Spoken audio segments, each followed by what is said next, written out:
মন্দিরে তো পৌঁছেই গেলাম। এই দেখো মন্দিরে এসে পড়েছি। এই দেখো মায়ের হচ্ছে এইটা আসল মূর্তি। এখানে কোনো পুরোহিত নেই, তোমরা ডালা দোকান থেকে কেনো, নিজের মতন নিজের ভক্তি করে নিজের মতন তোমরা নিজেরা এখানে পুজো দাও। কোনো পুরোহিতের দরকার নেই, নিজেরা নিজেদের মতো মায়ের কাছে দান বক্সেতে দান করো, দক্ষিণে দাও, আর এখানে নিজেদের ভক্তি করে পুজো দাও। তুমি বলো যে এখানে মূর্তি নেই, মূর্তি আছে। ওই দূরে একটা মূর্তি, সেদিনকেও পোস্ট করেছিলাম ফটোটা। এইটা হচ্ছে একজন মানত করেছিল মায়ের কাছে, তার যদি কার্য সফল হয় তাহলে মাকে এখানে দিয়ে যাবে, সেই জন্য সে এই পিতলের মূর্তিটা এখানে প্রতিষ্ঠা করে গেছে। আরও মূর্তি আছে, এই যে এগুলো মাটির, এগুলো যাদের মনস্কামনা পূর্ণ হয় তারা এখানে দিয়ে যায়। এগুলো বৃষ্টির জলেতে আর কি ধুয়ে গেছে আর কি, এরকম হয়ে গেছে।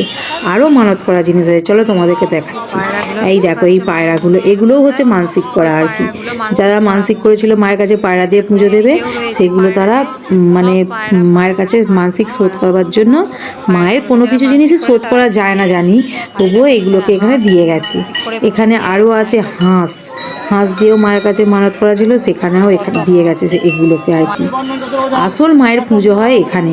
তো এখানে জায়গাটা খুব ভালো, তোমাদেরকে দেখাতে পারলাম না, ভবিষ্যতে যদি কোনোদিন আসি তখন তোমাদেরকে এটা ভালো করে ঘুরে দেখাবো।